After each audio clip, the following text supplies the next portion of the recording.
नमस्कार। जो भी सीटीईटी की तैयारी में लगे हैं, ये विश्लेषण खास उनके लिए है। आज हम सीटीईटी एग्जाम के पीछे छिपे उस एक सीक्रेट को, उस एक मूल मंत्र को क्रैक करने वाले हैं, जिसे समझ करना हर सब्जेक्ट के सवाल एक बिल्कुल नए ही एंगल से दिखने लगेंगे। तो सवाल यही उठता है कि क्या इस एग्जाम को पास करने का कोई गुप्त तरीका है? कोई ऐसा फॉर्मूला जो चाइल्ड डेवलपमेंट, हिंदी और ईवीएस जैसे सभी सब्जेक्ट्स को एक धागे में पिरोता हो? जी हां, बिल्कुल है। चलिए इसको थोड़ा और गहराई से समझते हैं। सीटेट सिर्फ ये नहीं जांचता कि कितना याद है, बल्कि ये परखता है कि एक टीचर के तौर पर कोई सोचता कैसे है। ये असल में सिखाने की एक पूरी फिलॉसफी, एक पूरे दर्शन पर आधारित है। तो चलिए इस सूत्र को एक एक करके खोलते हैं। शुरुआत करते हैं सबसे जरूरी हिस्से से, चाइल्ड डेवलपमेंट एंड पेडागॉजी यानी सीडीपी। इसका मूल मंत्र है बच्चे की नेचुरल क्यूरियोसिटी को, उसके स्वाभाविक जिज्ञासा को समझना और उसे बढ़ावा देना। चलिए एक असली सवाल देखते हैं। सोचिए, इरफान नाम का एक बच्चा है जो खिलौनों को तोड़कर उनके पुर्जे पुर्जे अलग करके देखता है कि अंदर क्या है। अब एक टीचर के तौर पर क्या करना सही होगा? उसे डांटना चाहिए, उस पर नजर रखनी चाहिए, या कुछ और? और सही जवाब है उसकी जिज्ञासु प्रवृत्ति को बढ़ावा देना और उसकी एनर्जी को एक सही कंस्ट्रक्टिव दिशा देना। देखिए, सीटीईटी अनुशासन से ज्यादा बच्चे की सीखने की इच्छा को महत्व देता है।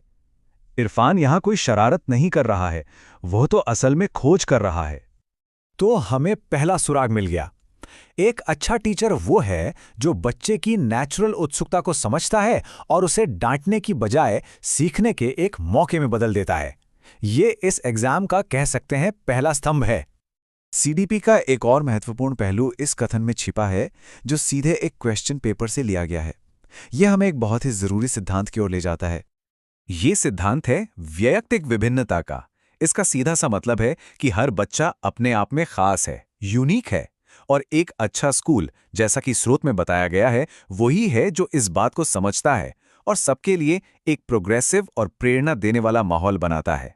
याद रखिए, यहां जोर रटने पर नहीं, समझने पर है। अच्छा, तो ये तो हुई सीडीपी की बात। अब देखते हैं कि हिंदी शिक्षा शास्त्र में ये कैसे काम करता है।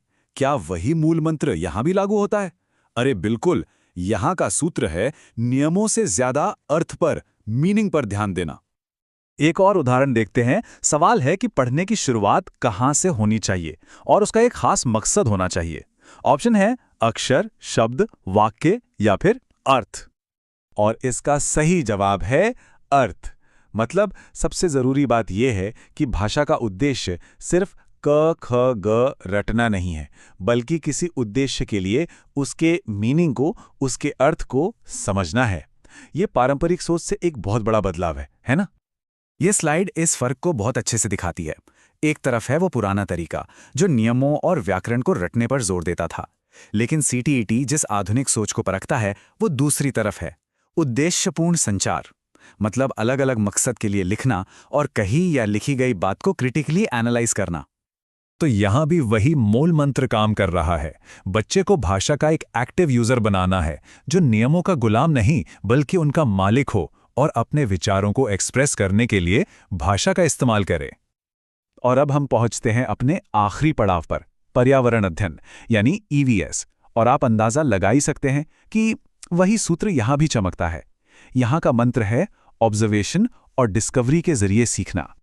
और वेल्क्रो की ये कहानी इसे शानदार ढंग से दिखाती है। बात है 1948 की। जॉर्ज डी मेस्ट्रल अपने कुत्ते के साथ सैर से लौटे और देखा कि उनके कपड़ों और कुत्ते के बालों पर कुछ बीज चिपक गए हैं।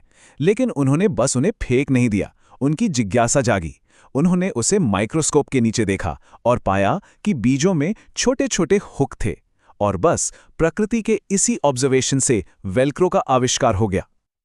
यही तो ईवीएस की आत्मा है। किताबी ज्ञान से ज्यादा जरूरी है बच्चे का अपने आसपास के वातावरण को देखना, उसे एक्सप्लोर करना, उससे सवाल पूछना और उससे सीखना। वेल्क्रो की कहानी सिर्फ एक कहानी नहीं, ये सिखाने का एक तरीका है। तो अब तक हमने 3 अलग अलग विषयों को देखा। अब समय आ गया है कि इन सभी धागों को एक साथ बांधकर उस एक मूल मंत्र को, उस एक बड़ी तस्वीर को सामने लाया जाए। ये टेबल सब कुछ साफ कर देती है। सीडीपी में हमने इरफान के खिलौने वाले उदाहरण से बच्चे की जिज्ञासा को पोषित करने की बात की। हिंदी में हमने देखा कि कैसे पढ़ने की शुरुआत रटने से नहीं बल्कि अर्थ से होती है। और ईवीएस में वेल्क्रो के आविष्कार ने हमें ऑब्जर्वेशन से सीखने की ताकत दिखाई। तीनों में एक ही बात कॉमन है। इस पूरी सोच को, इस पूरी फिलॉसफी को एक नाम दिया गया है, निर्मितिवाद या कंस्ट्रक्टिविज्म। ये सीटेट का मूल दर्शन है। ये कहता है कि ज्ञान दिया नहीं जाता, ज्ञान का निर्माण किया जाता है। और इसका निर्माण कौन करता है? सीखने वाला खुद। तो सीटेट को क्रैक करने का असली रहस्य यही है, एक चाइल्ड सेंट्रिक अप्रोच। बच्चा कोई खाली बर्तन नहीं है जिसमें ज्ञान भरा जाए, बल्कि बच्चा एक एक्टिव बिल्डर है, एक छोटा वैज्ञानिक है जो अपने अनुभवों से अपने ज्ञान का खुद निर्माण करता है। इसलिए अगली बार जब सीटीईटी का कोई भी सवाल सामने आए तो सिर्फ सही जवाब नहीं ढूंढना है, ये सोचना है कि ये सवाल एक अच्छे टीचर के किस गुण को परख रहा है। क्या ये जिज्ञासा को बढ़ावा देने की क्षमता जांच रहा है, या अर्थपूर्ण कम्युनिकेशन को, या फिर ऑब्जर्वेशन को? जिस पल इस नजरिए से सोचना शुरू कर दिया, हर सवाल का जवाब खुद ब खुद साफ हो जाएगा।